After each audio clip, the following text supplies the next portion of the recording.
राधे राधे, जय श्री कृष्ण। वैदिक ज्योतिष विज्ञान की पाठशाला में आप सभी का स्वागत है और मैं हूं आपके साथ ज्योतिषाचार्य जया सिंह। आज हम लोग यहाँ पर तृतीय भाव में यदि सूर्य स्थित हो तो उसके क्या परिणाम होते हैं इसको जानेंगे। तृतीय भाव सबसे पहले समझते हैं कि क्या होता है।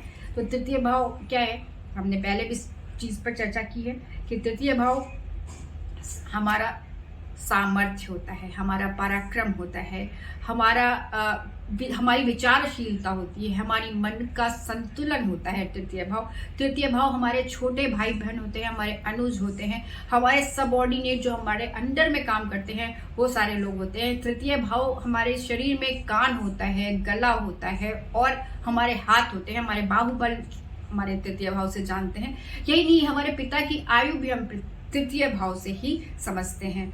तो यहाँ पर जब तृतीय भाव में सूर्य स्थित होता है तो उसके क्या रिजल्ट होंगे। तृतीय भाव में कोई भी राशि हो, मेष राशि से लेके मीन राशि तक कोई भी राशि हो सकती है, तृतीय भाव में स्थित हो, अगर वहां पर सूर्य स्थित है तो उसके क्या परिणाम होंगे। तो सबसे पहले जो मैंने अभी तो पहले जो मैंने प्रथम भाव में अगर सूर्य हो तो उसमें हमने सूर्य के बारे में चर्चा की कि किस प्रकार का सूर्य होगा तो कैसे परिणाम होंगे। इसी प्रकार से मैंने द्वितीय भाव में जब सूर्य स्थित है तो किस प्रकार का सूर्य होगा तो किस प्रकार के रिजल्ट देगा, ये मैंने आपको साझा किया था। आज मैं ये बताती हूँ आपको कि सूर्य किसी भी प्रकार का हो, यानी कि कमजोर हो, नीच का हो, निर्बल हो, क्रूर राशियों के साथ हो, क्रूर ग्रहों के साथ स्थित हो या शुभ ग्रहों के साथ हो, शुभ राशियों में स्थित हो, शुभ ग्रहों से दृष्ट हो, वो किसी प्रकार से भी अगर सूर्य तृतीय भाव में बैठता है तो उसके रिजल्ट बहुत बहुत बहुत ही अच्छे माने जाते हैं। उसका कारण सिर्फ एक ये होता है कि सबसे पहले तो सूर्य जो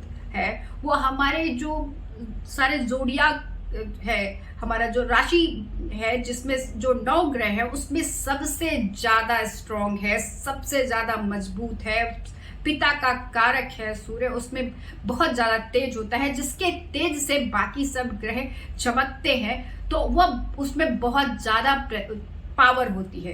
अब अगर पावर आपकी तृतीय भाव में आ जाती है, जहां पर आपका बाहुबल है, जहां पर आपका पराक्रम है, जहां पर आपकी विचारशीलता है, जहां पर उसमें विचारशीलता में दृढ़ता है, अगर उस स्थान पर सूर्य स्थित हो जाता है तो सीधी तौर पर ये समझ लीजिए कि आपको बेहिसाब पावर मिली हुई है। किसी भी कार्य को संपादन करने की क्षमता आप में बाकियों के कंपैरिजन में बहुत अधिक है, बहुत ज्यादा है।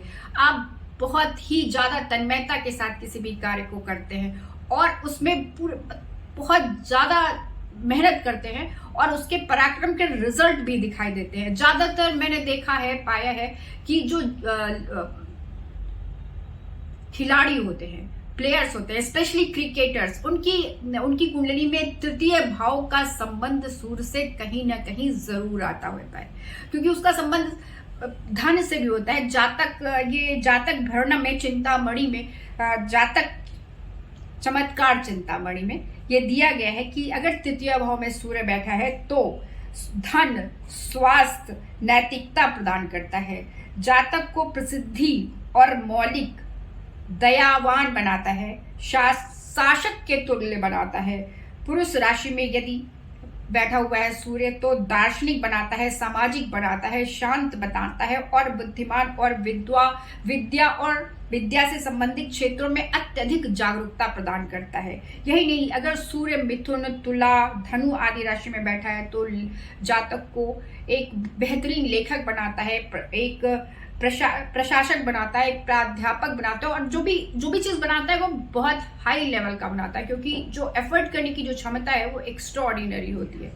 कई बार ये जो सूर्य है ये अगर तृतीय भाव में बैठता है तो भाई जो है काफी बहुत ज्यादा स्ट्रांग हो सकते हैं अगर अच्छी स्थिति में है। थोड़ा अगर कमजोर होगा तो ऐसी स्थिति में आप छोटे भाई हो सकते हैं, सबसे छोटे हो सकते हैं अपने घर के, ऐसी स्थिति प्रदान करता है यह सूर्य। अब इसको अगर आप थोड़ा सा जानना चाहें तो पॉलिटिकल में मैंने देखा कि गुलजारी लाल नंदा जी की कुंडली में तृतीय भाव में सूर्य स्थित है।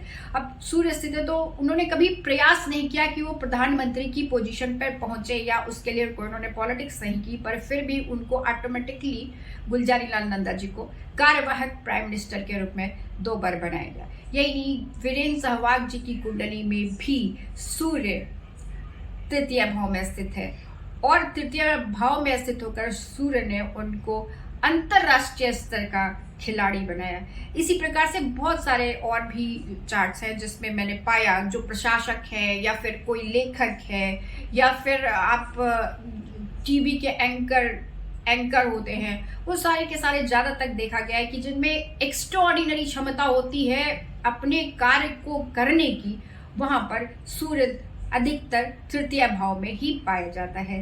तो तृतीय भाव के सूर्य के लिए किसी भी प्रकार की पूजा करने की आवश्यकता नहीं है। आप ऑटोमेटिकली बहुत ज़्यादा उद्यमी हैं और आपके कार्य सफल होते हैं, आप पूर्ण कर लेते हैं कार्य को। तो अगर उसके बाद भी अगर सूर्य की पूजा करनी है, आराधना करनी है, तो बिल्कुल आप करें। और उसके लिए सूर्य भगवान के सुबह सुबह जल चढ़ाएं, दर्शन करें सूर्य भगवान के। और विटामिन डी ले सकते हैं डायरेक्ट सूर्य भगवान से। कमजोर रहेगा तो डेफिनेटली हड्डियों में थोड़ी सी दिक्कत बनेगी, कमजोरी आएगी, शरीर में थोड़ी सी कमजोरी आएगी, आंखों की ज्योति में कमजोरी आएगी। तो इस चीज के बचने के लिए आप सूर्य मंत्र का प्रयोग कर सकते हैं। ओम घृणहि सूर्य आदित्य ओम का जप कर सकते हैं और सूर्य भगवान के दर्शन करें। सूर्य भगवान के दर्शन करने का मतलब ये नहीं है कि सिर्फ हाथ जोड़कर चले आए, वहां पर 10 मिनट तक 20 मिनट तक, गर्मी के दिन है फिर भी खड़े हों, तो उससे आपको लाभ प्राप्त होगा। राधे राधे, जय श्री कृष्ण।